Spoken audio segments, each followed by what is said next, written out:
Example आप किसी non Muslim को मिलें और वो आपसे पूछे आप क्या कर रहे हो, कहता है मैं नमाज़ पढ़ रहा हूँ। अच्छा नमाज़ पढ़ रहे हो? हाँ 5 वक्त नमाज़ पढ़ता हूँ मैं। अच्छा तो वो आपसे पूछे अच्छा यार तुम ये बैठते हो और ये क्या पढ़ते हो? कहता है मैं पढ़ता हूँ अत्तहियातु लिल्लाहि वस्सलावातु वत्तय्यिबात। वो कहता है इसका क्या मतलब है? वो कहता है पता नहीं मुझे, आई डोंट नो।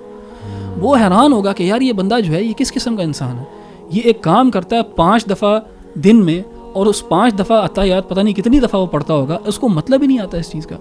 तो अगर तो इंसान जो है वो नमाज़ पढ़ के बुराइयां कर रहे हैं तो इसीलिए कर रहे हैं क्योंकि उनको पता ही नहीं वो कर क्या रहे हैं। नमाज़ जो है ना इसकी बहुत अहमियत है, कुरान में जगह जगह हर पेज के ऊपर अल्लाह ताला ने नमाज की अहमियत को बयान किया।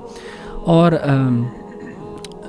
जहन्नम में भी जो लोग जाएंगे one of the reasons why they will be in their is because of not praying, क्योंकि सूरह मुदस्सिर गालिबन उसके अंदर अल्लाह ताला ने कहा ना कि जब अहले जन्नत पूछेंगे कि ये जहन्नम वाले किधर हैं, और उनसे पूछेंगे बल्कि कि मा सलककुम फ़ी सक़र, कि तुम कैसे यहाँ पहुँचे, तो उनका पहला जवाब जो है लम नकु मिनल मुसल्लीन, कि हम मुसल्लीन में से नहीं थे, हम नमाज़ पढ़ने वालों में से नहीं थे। अल्लाह ताला ने कुरान में कहा कि नमाज जो है ना वो फ़हशा और मुनकर से रोकती है।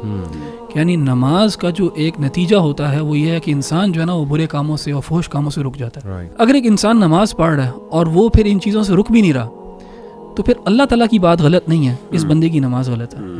और वो ये है कि नमाज जो है ना वो एक रस्मी एक आदत सी बन गई है शायद, और उसके अंदर वो जो खुशू है, वो जो एक जो कैफियत है, हाँ, जो पहली क्वालिटी है कि नमाज is not just you know actions and words without meaning and you know without any sincerity.